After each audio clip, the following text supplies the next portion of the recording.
In this video, we are going to talk about AR glasses, which Aedan designed. And these are like DIY AR glasses, or is your hobby project, correct? Yes. So yeah, thanks for having me here. And these are my AR glasses. And it really did start out as a project which I was just working on for fun, mostly during college. And years prior, I had ideas about software for augmented reality, but never really got into building hardware until, well, now about 4 years ago in college, when I just decided to make the best effort I could at learning about the necessary hardware design techniques. Everyone is curious what is inside and how it works. Right. I suppose we could start with really, Yeah. well, we can start with this board design, because really the way I've been doing this is by starting with the electronics design and then proceeding to mechanical and optical design.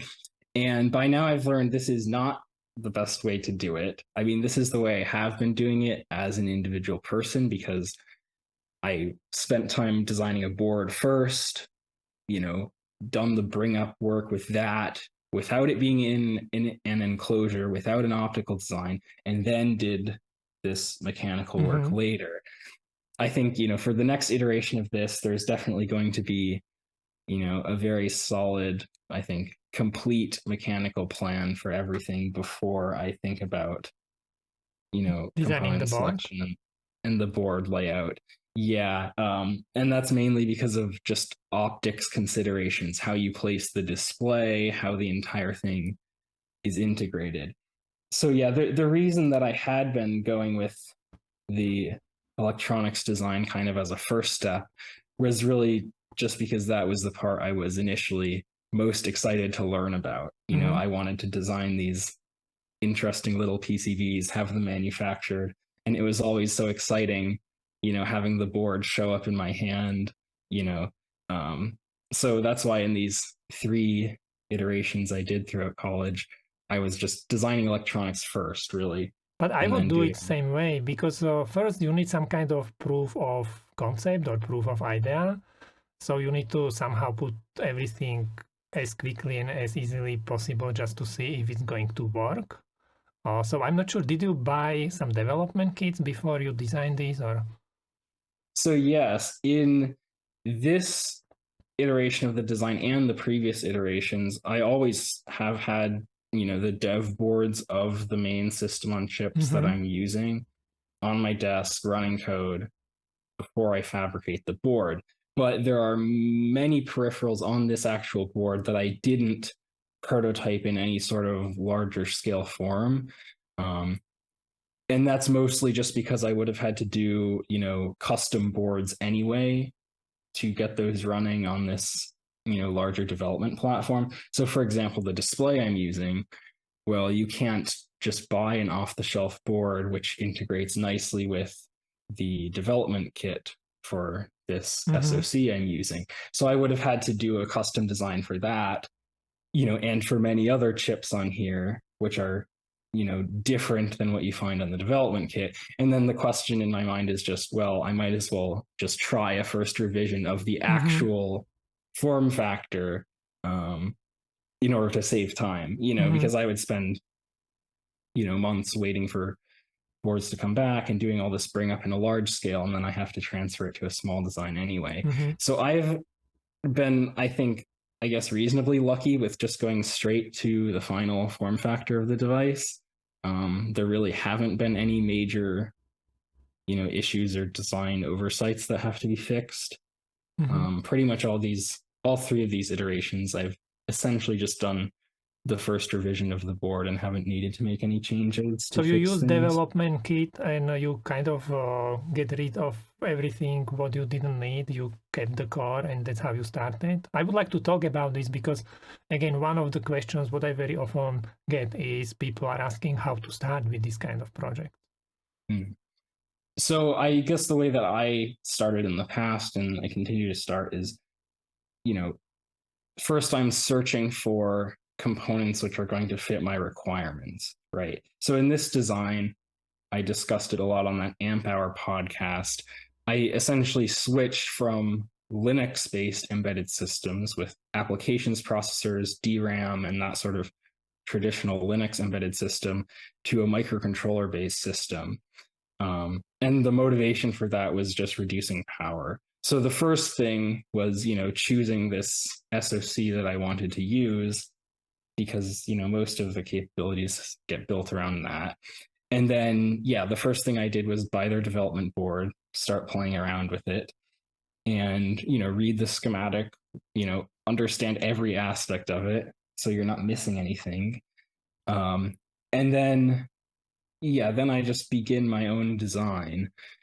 And I mean, I guess I never feel like I'm copying anything directly from a reference design. I mean, I'm looking at these reference materials from the component supplier while I'm doing my design. But like in these designs I've been doing, there are quite often like significant differences from how certain things are done in the development board. That's the harder way to do it. Yeah, so it definitely would be possible if you want to do, custom boards for your application that are very similar to the development board. Yeah, you can have all the software commonality and such. But like for instance, on this board, one example of that is the flash. So here I have this quad SPI flash, which stores the code, and that's connected to the chip, over this quad SPI interface. And they use a different octal interface with an 8-bit wide data bus on the development board. So they have a different flash part. It's larger. I think the package is like 8 by 6 millimeters or something. But the flash package I have on this board is smaller. It's using this quad interface. So then you have to go change this flash config that the SoC uses to talk to the device. This is really hard because you actually start from like, I'm not sure if my hardware is right. I'm not sure if my schematic is right. I'm not sure if the board is built properly. I'm not sure if my software is right. Nothing works. Yeah, so where is the problem? Right. So it's definitely the harder way to do it. It would be possible to take the same exact part that they're using on their development board and put it here. But then the problem is I would spend a huge amount of board area on that, that I wanted to spend on other things. So, choosing the exact part you want to use, then of course gives me more freedom in the board design. So like this is this wafer level package. Yeah. So then when you're starting to run code on this device, yes, you do have multiple things to deal with because, okay, it's not talking to the flash chip, right? So you have to check, is my flash config incorrect? Is there some power issue? You have to go through sort of all these, steps and then, step through stuff in the debugger and be like, okay, why is my code not running? So there's definitely, this sort of debugging process involved in everything. Okay, so you have this... Yeah. Sorry for interrupting. Like, no, that's fine. Like with this flash interface, right? It's, these traces are routed on inner layers of this board. I have no way to probe them actually on this board. I mean, I could have put some test points, but then that takes more area. But it works. So there's also a certain amount of, I guess, confidence that you have to have sending a design off to manufacture and be like, okay, yes, I'm going to figure out, I'm going to figure this out and get it to work. And part of that, I guess, is having a good understanding of how everything works. Because if you're just ignoring some aspects of how something works at a low level, then there might be something you're overlooking there. It still can be very difficult because sometimes, even if you change pins or something, you miss one word in datasheet, like this pin is not suitable for this feature, or it will not work with this feature, and then like yeah, and then you also end up with different package options. So like with this design, I think in the development board, like, okay, they have their power management IC, right? And they connect it with an I2C interface to the SoC so they can change voltages and all this other stuff, right? That particular I2C interface is not available on the smaller package option. So I was like, well, I'm going to use one that is. So if I do want to switch to the smaller package option in the future, I want to be able to do that with minimal software changes. So so that's another way that this is different than the development board, and of course there are many others. Are there multiple development boards? Because this is one of the options. What I often, or one of the ways how I often design boards is I find all the kind of development boards for the chip, and some of them may have something what I need, then other may have what I need. So there is only one, or did you try to have a look on different? So NXP only has one for this chip. This is the IMX RT595. I don't think anyone else other than NXP has like an off-the-shelf board that's using this.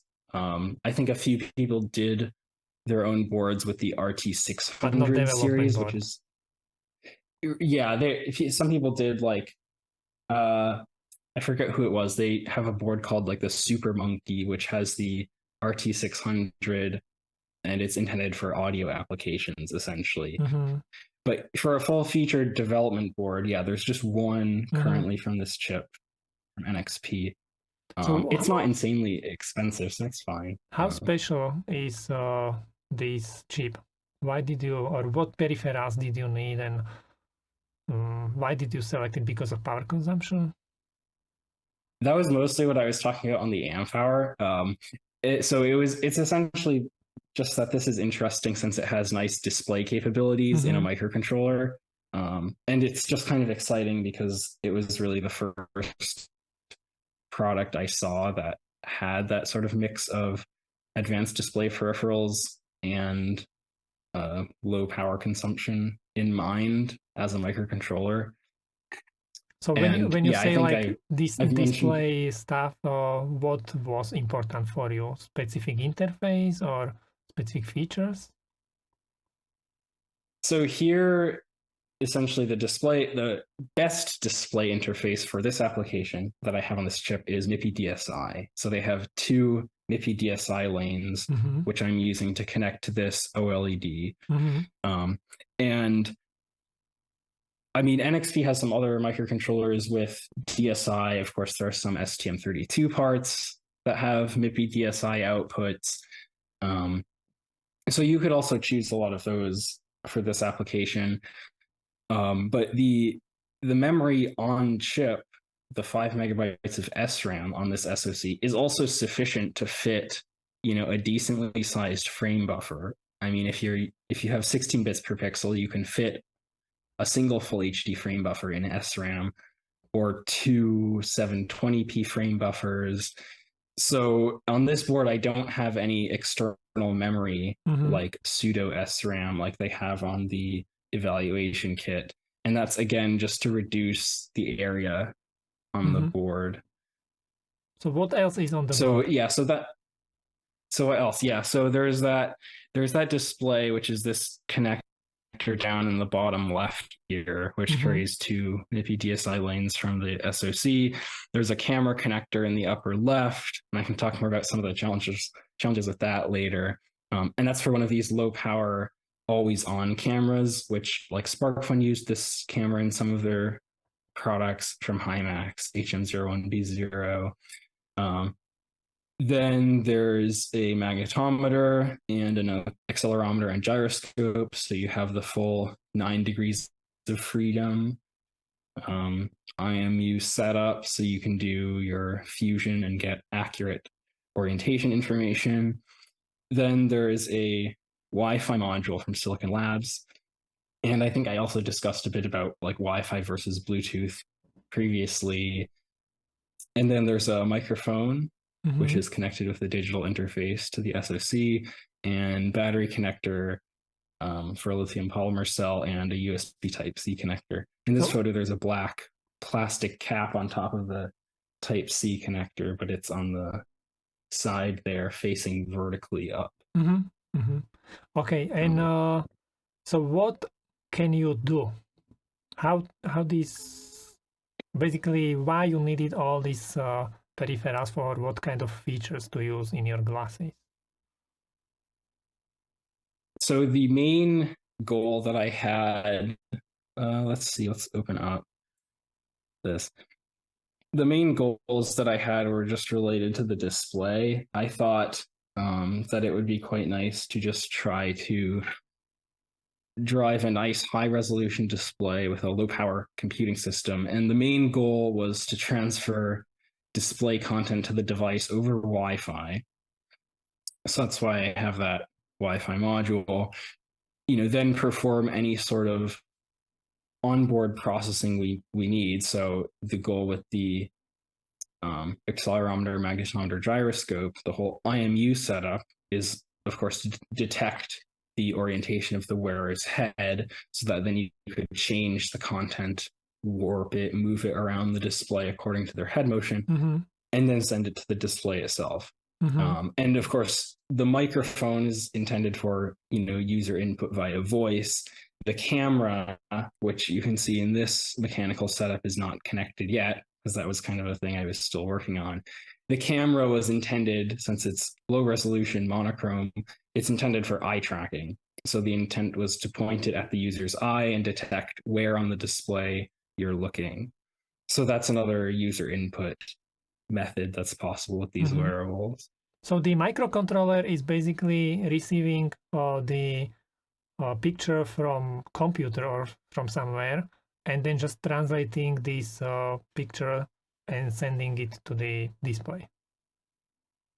Yeah, so the simplest way you could run a system like this is just using it as a display device, right? So of course I do have code where it does, like that's what it's doing in this image here. It's mirroring the screen from an Android phone to this display. And of course the software people will be asking, okay, what sort of video encoding are you using, right? Because this little microcontroller does not have any sort of hardware video decoding capabilities. So I currently have a quite simple but reasonably effective little custom video codec I wrote, which works decently enough for GUI applications, which don't tend to have full motion complex frames like you find in typical like movies, for instance, where you care about compressing things like that. It's actually not too difficult to get decent compression ratios with simple software for just GUI elements. So those are actually not too much of a challenge to transfer over Wi-Fi to the device and display nicely. Yeah. Well, I mean, the goal for all this code is to make it run very fast, or on this limited sort of hardware. You don't have an insane amount of processing power like everyone expects from their mobile phones, because here, of course, you're very power constrained. So you want to try to get pixels through this decoder as effectively as possible, in as few cycles as you can per pixel. So on your Android, you have application which is grabbing the screen of the phone and sending it through Wi-Fi, or maybe I don't know. How does it work? I don't know how does it work. Yeah, because so there that's has how to be this. like access point or something, or server. So or I you don't can know. use Wi-Fi Direct for that. So of course, in this demo, yes, there's an Android app, which is encoding frames. It acts as the access point, essentially. In Wi-Fi Direct, there's this fancy pairing process you can use, but essentially that one device is acting as the access point. This device is acting as a station connecting to. Yeah, and then they just communicate. And you can use whatever you like, TCP, UDP, and all of your standard networking. And if you are running your application as access point, can you still use Wi-Fi and access the internet? On Android phones with Wi-Fi Direct, yes, you can. Cool. So you can have your Android phone acting as an access point with Wi-Fi Direct and acting as a station connected to your standard Wi-Fi network. There are some performance issues that come up on some Android phones doing that. The most recent phone I was doing it with was a Google Pixel 7a, which was released earlier this year. And like, for instance, that phone, the Wi-Fi hardware has a bit of a difficult time if, say, you're using the 2.4 gigahertz band for the Wi-Fi direct link and 5 gigahertz for the link to your main access point in your house or whatever. There's a bit of a performance hit there compared to using 2.4 gigahertz for everything or 5 gigahertz for everything. So there are some intricacies that you run into that then you have to sort of diagnose and think, okay, is this really going to be robust across all Android phones? So, there are challenges like that, where when you're doing more unconventional things or trying to get the absolute best throughput out of your Wi-Fi link, where But you still, start to run still, into it. wow! Like Yeah. did you create the application for Android? Yeah, it's an app I wrote. Yeah. Wow. Okay, so you created application for Android, then you created firmware for this board, you designed Yep. the electronics and also created mechanics and optics. Yeah. Yeah. I mean, the whole like Android screen mirroring thing is certainly not what the future of software on these devices is going to look like. In the future, we would certainly have, if people are using these all day, we would certainly have applications written Yeah, I specifically for understand. this hardware running on it and doing like application specific offloading of tasks. So the applications programmer will decide, okay, I want to offload this to the phone, offload this to some, server even farther away, and run these particular algorithms on the hardware. But yeah, the video streaming over Wi-Fi is just kind of the most immediate way to get something interesting on the display. Cool. Uh, okay, and how big is the display? I forgot. Oh yeah, so this display is 1 centimeter diagonal, and let's see, you can see it in this photo. It's 1 centimeter diagonal, and it's full HD Full resolution. HD.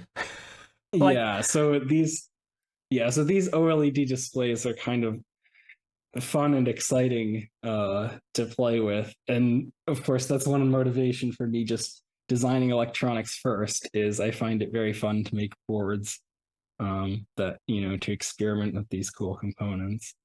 but is it Yeah. like really like 1920 So I or think yeah, it's the frames that you send to it over the DSI interface are 1920 by 1080 pixels.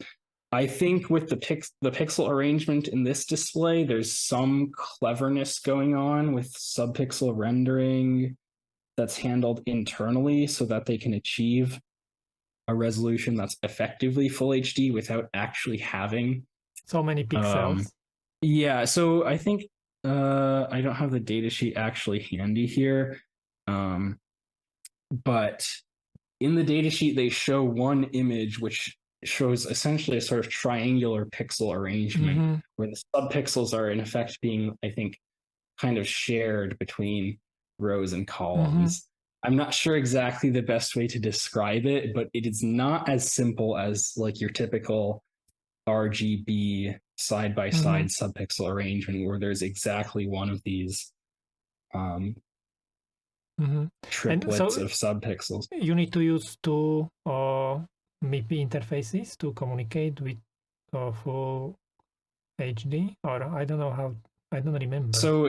So here I'm using two data lanes. Two So there are data two lanes. differential pairs for data, one differential pair for the clock. Okay. Now that's technically not, well, if you're running them at the typical 1 gigabit per second that you typically have for most of these DSI interfaces, that's not quite enough bandwidth for doing the full HD display at 60 hertz refresh That's rate. why I'm The asking, cool, because yeah, I think some displays they actually have, they need to have like two interfaces to be able to oh, transfer everything. so yeah, so there's I suppose a lot of intricacy here because the typical DSI interface can have up to 4 data lanes, and then it has one clock lane. And then some displays, yeah, will have an entirely separate second interface, which they're running in parallel. So then you could have up to 8 data lanes. And this display actually has that. So you can refresh it up to 90 hertz. And to get that, they need to use these two interfaces in parallel. But obviously, I don't have 8 data lanes on this SoC. The physical layer there only has 2 data lanes. So you can reconfigure this display to just use 2 data lanes as input. It does not just work because the phi in the display needs to actually care about which lanes it's paying attention to and how the data is, moved from these parallel lanes to a serial stream internally. So like you can find diagrams of how these DSI interfaces work, where of course there's a bunch of multiplexing to get all the bits in the right positions. So did you have to write the driver? So I did have to write the driver for this SoC, to manage configuring the display and all of that. The display itself, of course, just has a bunch of registers that you can write over I2C or over the MIPI interface itself. And there are a few obscure registers you have to change in order to switch it to the 2-lane mode. And of course, you can adjust brightness and all of that using that register interface as well. How much time did you spend on creating this? Because when you are talking about this, I'm like, I remember sometimes when you try to make a display work, it just doesn't want to, and you have to spend like hours and days trying to figure out why. Yeah, so I mean, I don't know if it was completely a month, but I spent like probably almost a month of all my free time trying to figure out why this display didn't work. And let's see, there are a few. So like this is an excerpt from the data sheet for this display, right? So there are a few important things here. So the first thing, MIPI DSI, you can run the clock lane continuously where the clock does not stop in the horizontal or vertical blanking intervals. And then it also has a discontinuous mode where it will essentially put the clock lane in the low power state during, I'm not sure if it does it in horizontal blanking, I'd have to check, but it definitely does it in vertical blanking intervals. And for instance, this display requires that the clock lane is in this discontinuous mode because it looks for it to enter the low power state in vertical blanking, at least. So like the driver that NXP has in the Zephyr real-time operating system for this SoC, they have their MIPI DSI driver there, but like I had to go add this discontinuous clock setting to it, right? So there are random things like that that will prevent things from working altogether that you end up having to pay attention to. So apparently no other display that they were using with their dev board required that discontinuous clock, but this display you need to have it like that or it will just not run. So after 3 weeks of trying this, did you think like, I'm going to give up? Well, I mean, I guess with a lot of things like that, you feel like giving up.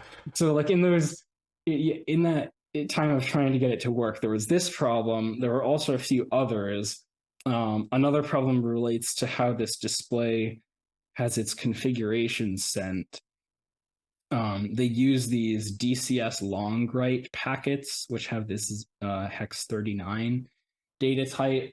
And they specify that you're supposed to use this long write for all of these configuration register writes, even though the MIPI DCS standard, that's display command set, even though it has separate write types for short writes with like only a few parameters.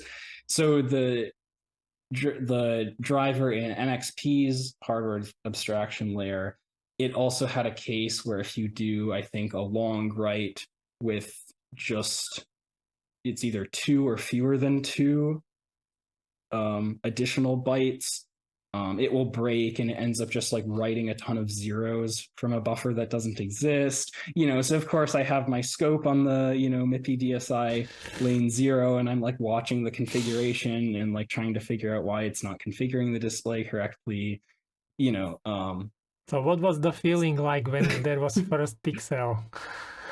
Yeah, I was very excited. I think it was like, what was the first picture? Like blue screen or something?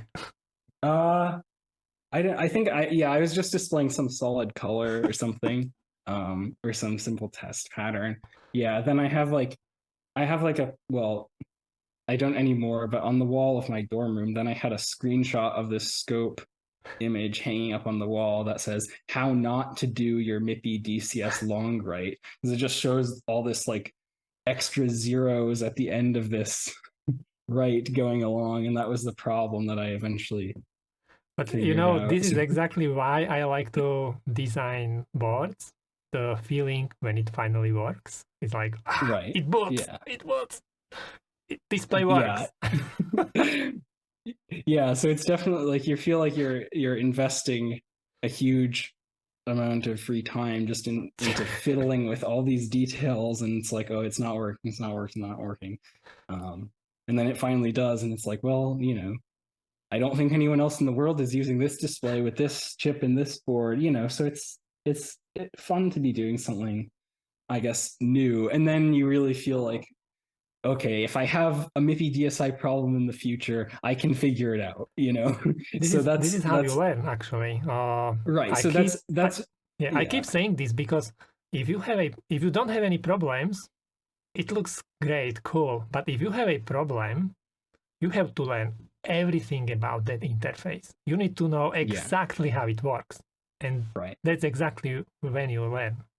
Yeah, and that's why I think people should really, try very hard projects, even if it feels like, maybe you don't get it to work completely or it doesn't have this final form that you might be imagining, but the the reason you should be trying hard projects is just because of the excitement to get into these sort of situations where it doesn't work and you really have to, I guess, try to, yeah, try to develop that motivation to continue working on it just because of the excitement when it does work. So I guess that's what I would be saying to you know younger Aiden, um, and that younger people should be encouraged to try things that might seem to be restricted to those with more resources, fancier Yeah, equipment, right? Like here I am, trying to probe DSI with, scopes that are not really up to the job, but you can still do it. You just have to have a better yeah. understanding of what But you're for going many young to people now, TikTok is more exciting. do. Okay, so what else were like big problems? So display was difficult to make it work. What else? Right. So display was a big problem. I mean, that was really the biggest problem in actually bringing up the board and getting software running on it. Of course, first you had that, first you have to configure the flash, get everything set up in terms of running code at all. Then the display. I mean, there's some other supporting stuff for the display, like of course a power supply. It requires plus and minus 5 volts. So like I have this chip from TI generating that, but there's really no issues with that. Not hard to get power for the display working at all. Um, Other things that are challenging. Well, I guess one challenge um, with something like this in general, here I care a lot about network performance Mm-hmm. because it's important to get as much throughput over this Wi-Fi link as you can Mm-hmm. for getting this rich content to the device from your phone or your laptop or whatever you want. And typically these little embedded systems based on microcontrollers are not really intended for those sorts of cases. You mostly see people doing, very simple, HTTP stuff, just posting, getting small amounts of data. So then when you care about high throughput, I guess I started learning a bit more about how TCP works and all of the intricacies of the network stack. And I hadn't really looked quite as much in detail at those things before, because of course, when you're writing just high level application code, it's easy to forget a lot about how, transport layer and below work in the network. So But you when had you're to doing kind of rewrite or write your own driver also for the wireless or not wireless, but like network protocol. so there was already a driver for this particular Silicon Labs Wi-Fi module. Mm-hmm. that someone had started for Zephyr. They hadn't, upstreamed it and had kind of abandoned the development of it for a little while. I think now they've started working on it again. Um, there were a few things I had to, resolve and update with that. And it works well enough. There are some issues which you end up running into with the sizes of buffers. So these Wi-Fi devices, which essentially are using a architecture where the MAC layer, the media access control, is completely on the Wi-Fi coprocessor, and then you send Ethernet frames over the interface between the main processor, your What microcontroller, interface they use? and so this is using SPI. SPI. To talk to the Wi-Fi device, just because that's what this person's driver already supported. So I was like, okay, I'm going to use that. What about antenna? I'm curious. This package, let's see, where's my photo? This one. This package actually has an integrated antenna. So it's it's this Wi-Fi system in package WFM 200 from Silicon Labs. So they have, some reference designs you can look at. But yeah, they actually have, you don't need to have a separate like chip antenna on your board. I was not expecting this. So it's like plastic chip, or it's not metal? Is it I'm metal? not It's metal, no? I'm not exactly sure how this packaging is done, and I won't claim to have a good understanding of all the RF engineering involved. But is it metal or it's plastic? I don't know.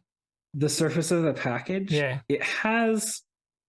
they have a sort of silvery looking I see it on the picture thing on the top. It looks like on the top. Yeah, I'm not exactly sure how, what materials they're using for the package. Can we? I'm just curious. Can we find datasheet? I just would like to know.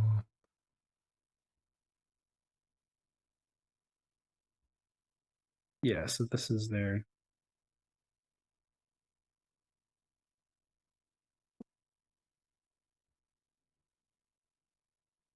Well, it's like in this. Yeah, this is their dev board, where, for example, I see they have well, external connector there. So they have they embedded have an antenna. I SMA see in the top connector. table. Yeah.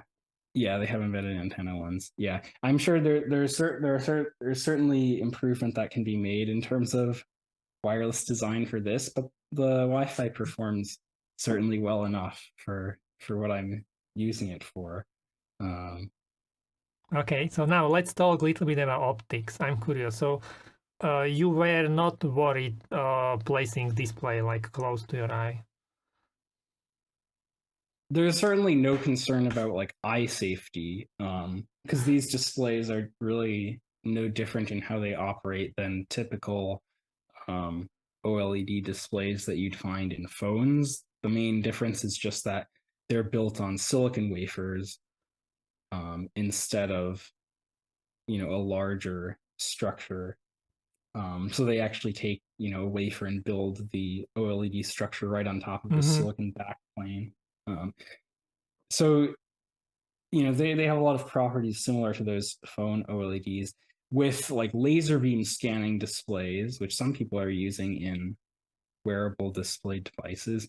Those, there are some considerations with eye safety, because you have a laser beam which you need to continue constantly moving, and you have to care about the power output of the laser and so on. Really, the challenge with optics is just getting a nice clear displayed image with the properties you want, because there are a lot of various distortions and types of aberration you can run into depending on how you're focusing the image. And really every augmented reality device design that you can find information about, all of them have some trade-offs that are made in optical design. And of course, people have different priorities with what they're going for. Here, really the challenge that I'm facing with these designs is it's pretty hard to get access to the sort of diffractive waveguide devices and these more advanced optical components that you see in a lot of the more expensive augmented reality devices. So far, I've been using just quite simple optics systems with, in this case, just a pair of biconvex lenses stacked next to each other. So the goal with them is just to focus the display at a proper distance, about a few meters in front of your face is where it's focused. So it's pretty comfortable for you to focus your eyes on it. Mm-hmm. And then you'll notice that I essentially placed the display beside the wearer's nose. So this is positioning it so that if you look to the left, your right eye views the display. So it's not a true like transparent display, which is mixing the real world Yeah, with yeah. the displayed image optically. Because if you look straight ahead, you're just looking past the display. What it does accomplish, which I thought was kind of interesting, is the effect where your right eye views the display and your left eye looks past into the real world, and your brain kind of provides a somewhat mixed Does it view work? of of the display. I mean, it works in terms of, yes, you can see the display, yes, you can see what's around you, right? I wouldn't consider it a good Mix. it's not a good mix if you're looking for this sort of um like very high fidelity, here's a virtual object that really looks like it's floating on the table. This will not achieve that. But it does seem to be at least a decent It will way be to do. version 5. Right. Yeah. There are, of course, future ideas for how to do better in that regard. But this is kind of the simplest way I could think of for just getting a reasonable head-mounted display. That's where the you can actually make use of this full HD display, and it looks somewhat decent.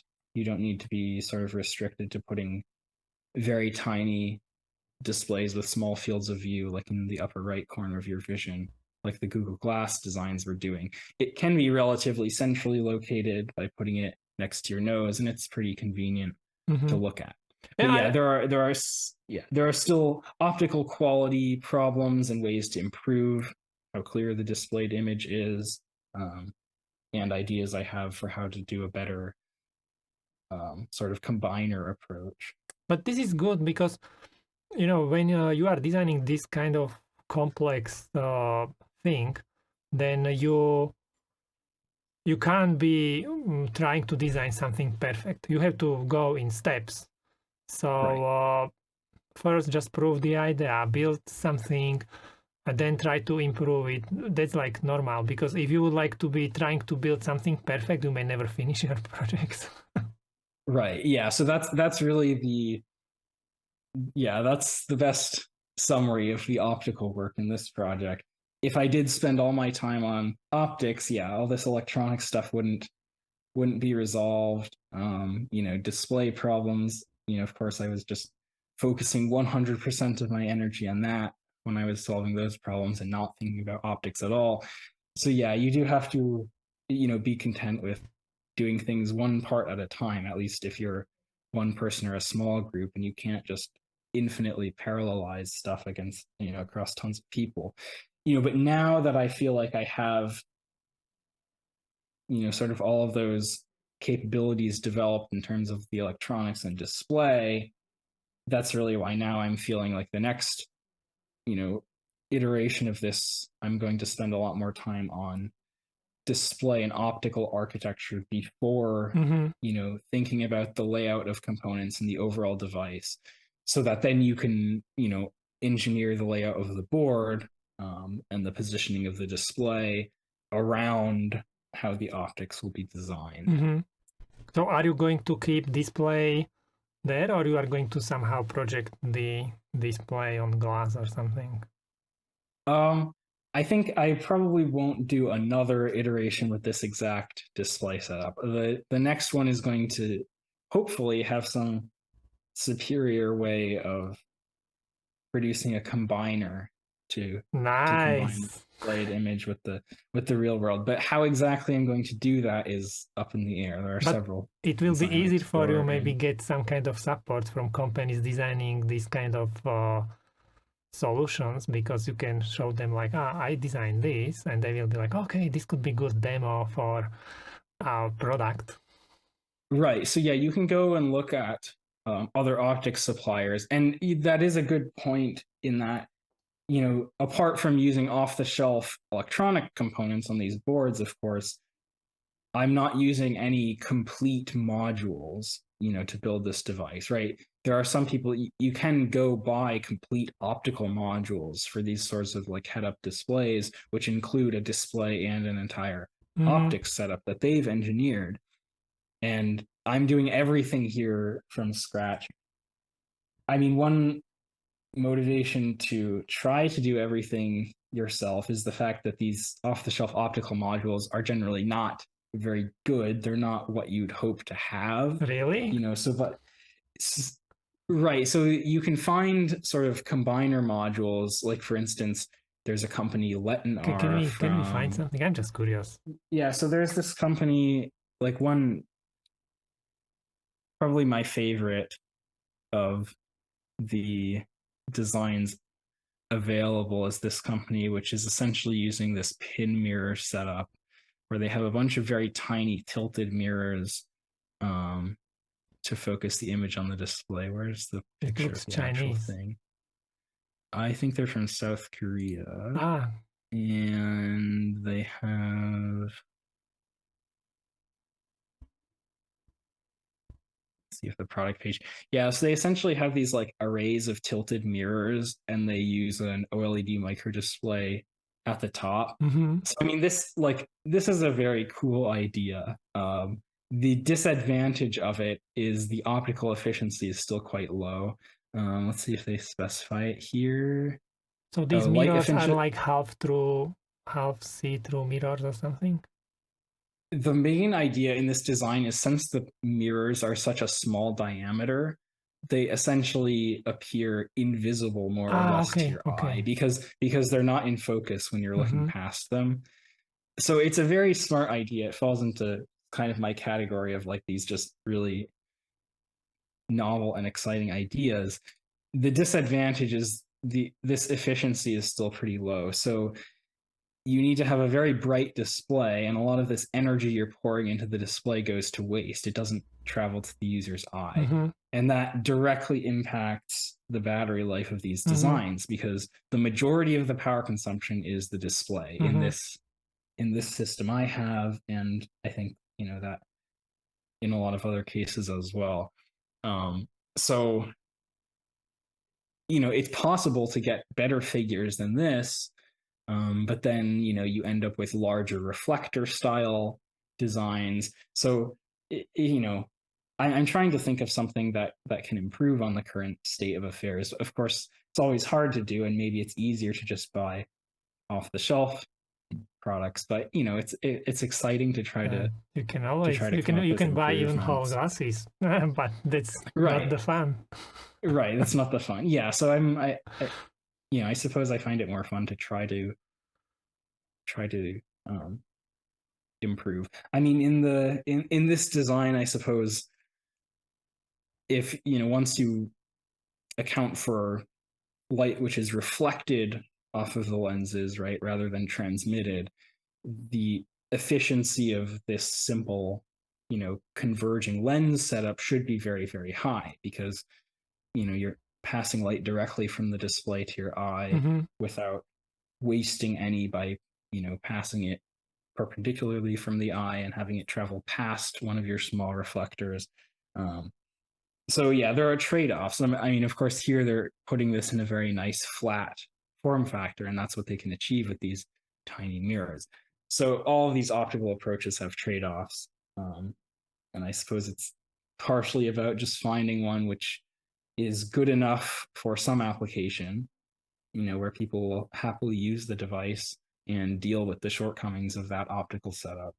Um, So with your optics, how big the display is when you look at it? I don't have the figures on hand right now in terms of the field of view and angular resolution of such. It's pretty comparable to what your laptop display looks like, Oh, though. I was not expecting it looks so big. That's Yeah, cool. the field. Yeah, I'm not. Yeah, I'd have to check what exactly the field of view is, but it's roughly comparable to the um, portion of your vision that your laptop display occupies when it's a typical So you can distance in really front. use it. Like you can really see. So yeah, you have this large display area. The current issue is there's significant chromatic aberration toward the edges of the display. This So was my next question. Like because of the optics is very small, I guess you can kind of see the distraction of the picture. yeah, so there are some challenges in terms of minimizing those sorts of distortions and Or distortion. aberrations. So yeah, So that was the yeah, so with refraction of light through these optical elements, you end up with essentially different colors being focused at different points on the display. Oh, So there's this right. separation of Yeah. colors, and this is called chromatic aberration.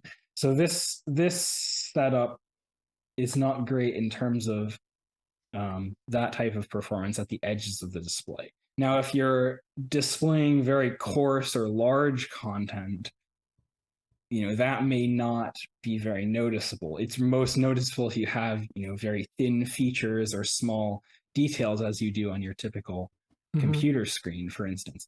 So if you have a lower resolution display and you don't care about trying to fit so much complex content into the display area, then yeah, this optical setup may be perfectly fine, and you may not even notice those Mm-hmm. aberrations causing any problem. But if I do try to replicate exactly what you have on your phone with like small time and date information, small icons, you notice those sorts of issues. Mm-hmm. um, so in a lot of cases, that's another situation where these trade-offs you choose depend on the application. Perhaps in some applications you can get away with these display quality issues, and in other applications like entertainment or productivity, people care about trying to fit as much content as possible onto one of these wearable displays, fitting a bunch of text, viewing documents and such. Then maybe you can't get away with that. Mm-hmm. Okay, so we can talk a little bit about this mechanic. So you use Fusion 360. Yeah, so I've been using Fusion 360 for mechanical design. I mean, let's restart the camera. Ah, Maybe cool. now. Okay, works now. Works now. Okay. Yeah, so I guess there's nothing special. You could use any CAD program for this. Why do you like? Because I have done number of videos about Fusion 360 and about how important it is for people to actually learn how to use mechanical designs. But not many people from electronics they watch this kind of videos, and I think it's like super important because it's not difficult to learn, and once you know how to use it, it just gives you so many possibilities to design stuff which otherwise you couldn't do, combining electronics and mechanics, and you can suddenly build a lot of new things. Mhm. Why did you decide for Fusion 360? Oh, wait, one moment. Is my camera view frozen, or No, can you no, it's actually see working on my. talking? Okay. Yeah. Okay, cool. So I suppose there's not a particular reason I'm using Fusion 360. I mean, I suppose my view on like tools you use is that everyone is just going to use the tools that are best for them, depending on what they're familiar with from the Mm-hmm. past, what fits their needs. I suppose I feel like I often see people claiming that one particular piece of software is better than another. You should be using one particular piece of software over another, and certainly everything has its advantages and disadvantages. I don't think it's like It's a tool. I don't think it's worth like discussing or debating why you should use one piece of software over another. Everyone should just choose what works best for them and what accomplishes best what they're trying to do.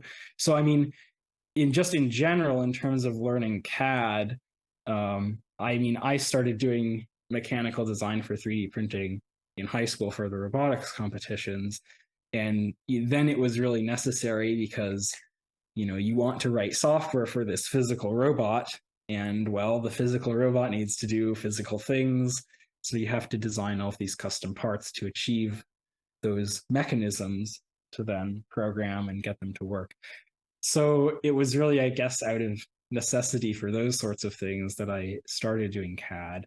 And then when you do more electronics, of course, yeah, all the CAD is very important for doing your mechanical enclosures. I guess it sort of falls into the same category as doing electronics versus just staying with software things.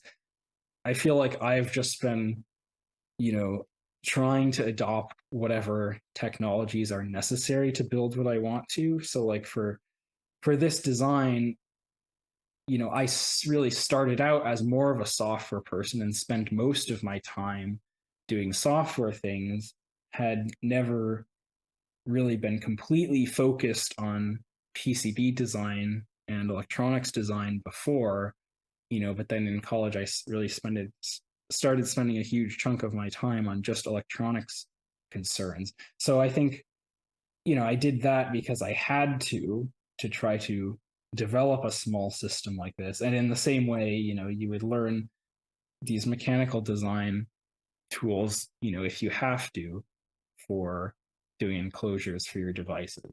So I guess the thing that I You don't learned have to from do, that. you wanted. You wanted to learn electronics because you were curious. Right. I mean, I guess the way I would put it is, I wanted to build this device. So to build this device, I have to, learn electronics, learn this So how mechanical did you and learn electronics? optical Again, stuff. many people ask me, how do I learn electronics? Did you have Uh, something in college, like some basic electronics or? I suppose the first thing, much earlier than that, which I was playing with, which I think was a big influence in this sort of thing now. The first thing I played with was this toy called Snap Circuits, which some people might be familiar with, where you're building circuits by snapping these little We have it. um, components together, right? And so the company that makes that, Elenco Electronics, I think they're still producing them. They had a variant called Snap Micro, where they had one of those pickaxe microcontrollers that you could actually snap into your circuit and write code in BASIC using the whole pickaxe microcontroller ecosystem. Um, and that, I suppose, was the first like small, what you might call embedded system that I programmed. And then, of course, I started doing Arduino stuff for some interesting like projects. That was like in elementary school that I started doing Arduino stuff, and then, of course, did the robotics competitions and continued like programming these systems for robots. Um, and then in college, I started, working on these wearable devices. So I suppose I feel like, playing with toys like that, like the snap circuits and particularly the snap micro, was a huge part of my interest in these things.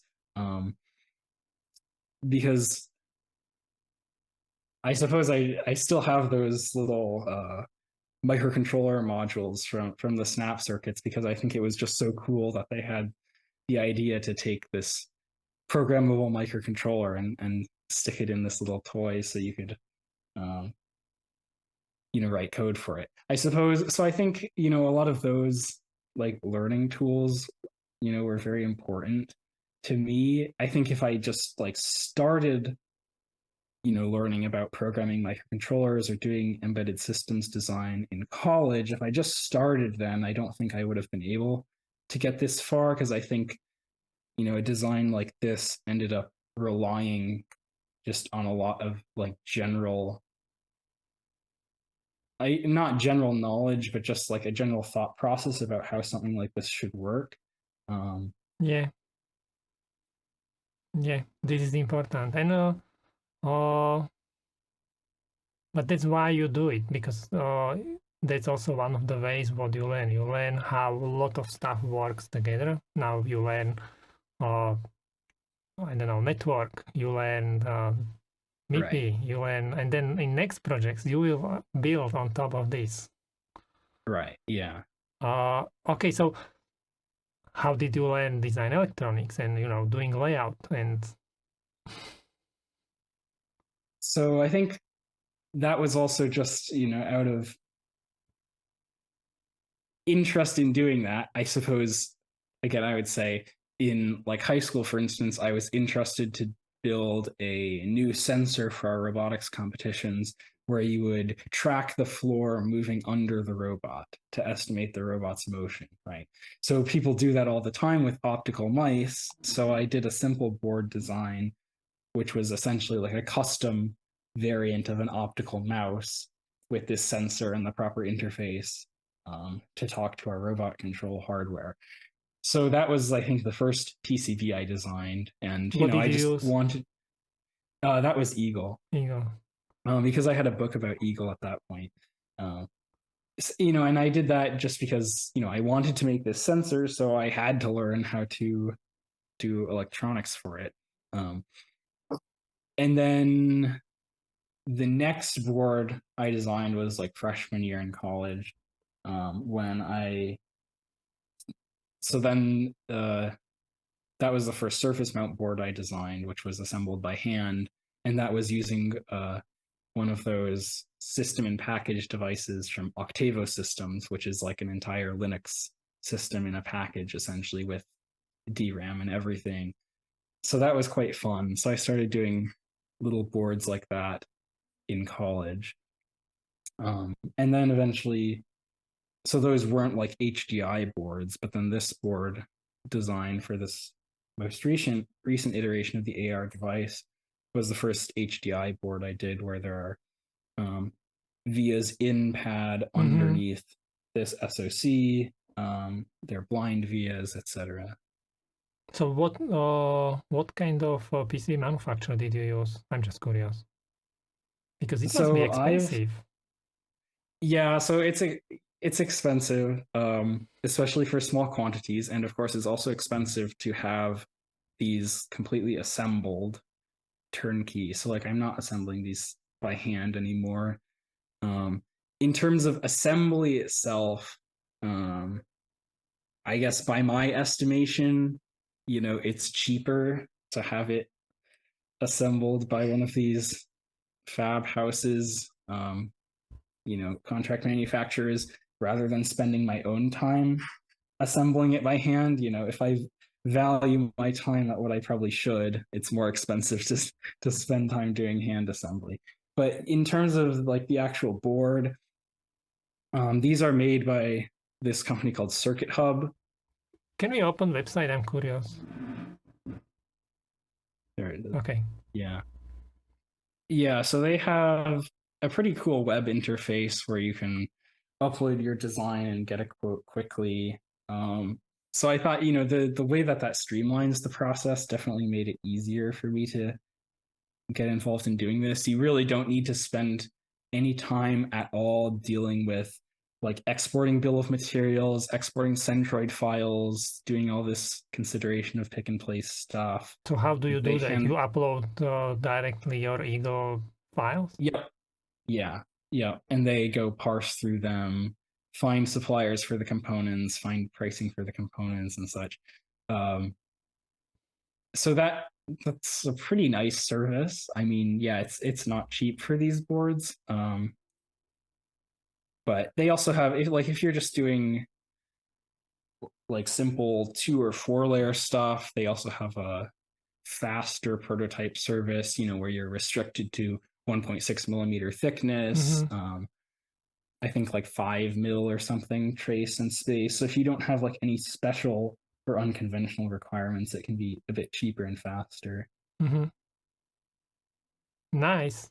So this is very inspiring because uh, as I said, many people ask me how to learn electronics, and you just explained like you learn by doing and working on projects and just liking what you do and enjoying and having fun. And Yeah, it definitely has to be fun. And and I definitely view all of this as just like a fun thing. I definitely, like when you're doing this sort of like difficult display bring up and things are just not working, in that moment, like for that month, it's hard to see things as fun, I guess. But then when you finally get it to work, then you suddenly start seeing that entire month as fun, even though it definitely wasn't in the moment, So it's kind of this, It's uh, always like that. It's always yeah, like that. this thing where it's like your perspective changes as time goes on, and like it's impossible to like replicate how you thought about something in the past, but you view it all as fun in hindsight.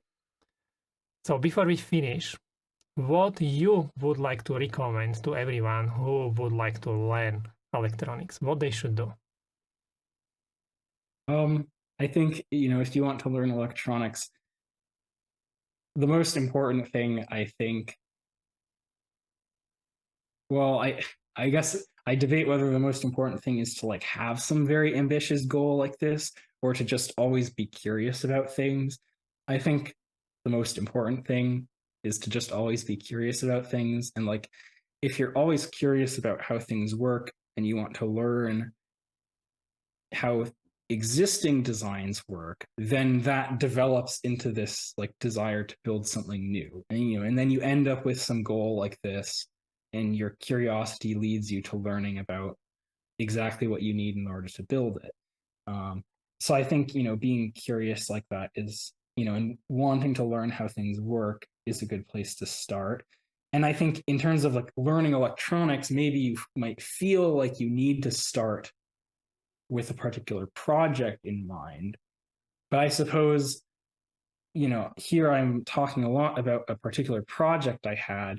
But before that, I think I did spend a lot of time, even without thinking about it, just, taking in everything that was around me in terms of how existing devices work.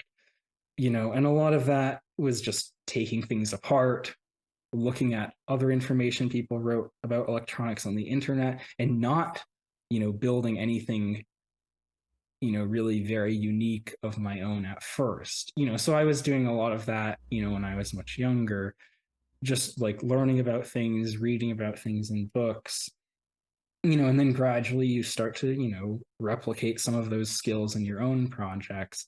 Um, I think, really I have to give most of the credit for all of this, all these results to my parents who, were really providing all those opportunities for me to be curious about things as a child. And I think, then just exploring, taking apart your toys, fixing toys, doing all this sort of early learning about electronics then like develops pretty directly into, being curious about how to design a new device. Um, Cool. so Mm. yeah, yeah. Yeah, I agree. That's the reason why I create these interview videos, because I'm curious. I like to learn a Mhm. lot about different things. So today we learn about AR, and I always wanted to know a little bit more about AR. So next time when we have a call together, then you will have the version 5, and Yeah, maybe. Yep. and then you will be connected to, I don't know, Meta. Alright. You forgot to say something about you. So what do you do actually? So I recently graduated from college. I'm still mostly, well, in terms of like professional stuff, I work on software stuff mostly. Um, the electronics, really continues in this project as a hobby thing. And, just about me in general, I studied computer science in college. So I didn't like formally get a degree in electronics engineering, but I took a lot of courses in that sort of stuff while I was in college. Um, Also because microprocessor design and digital logic stuff was pretty interesting to me, I started exploring that area in college. So I suppose, I'm originally a software person. I just wrote a lot of software for fun in high school, and then I, lean pretty heavily into the electronic side of things just because I like to know how everything works, down to the lowest level of hardware. And that really goes back to like my original, idea for this project came from AR software work that I had been doing. I think I did a project like it was, yeah, in like middle school. I did a project where I was writing software for just, computer vision aspects of AR. And at that point, it seemed impossible to do, any hardware work because it was just so far beyond my skill set. And then that's really what motivated this. Cool. Thank you so much, Aedan, for Mhm. everything what you shared. And yeah, I really hope you keep coming up with other ideas and especially enjoying and having fun with designing new stuff. All right. Yeah. Thank you very much. And that's everything. Thank you very much for watching this video. By the way, we are preparing some very interesting tutorials, so if you don't want to miss them, hit the subscribe button. If you want, you can also check out our FedDevel online courses, where you will find everything important from basic board design up to advanced hardware design and PCB layout. The link is in the description. That's all for this video. Thank you again. Don't forget to leave your comments and see you next time. Bye.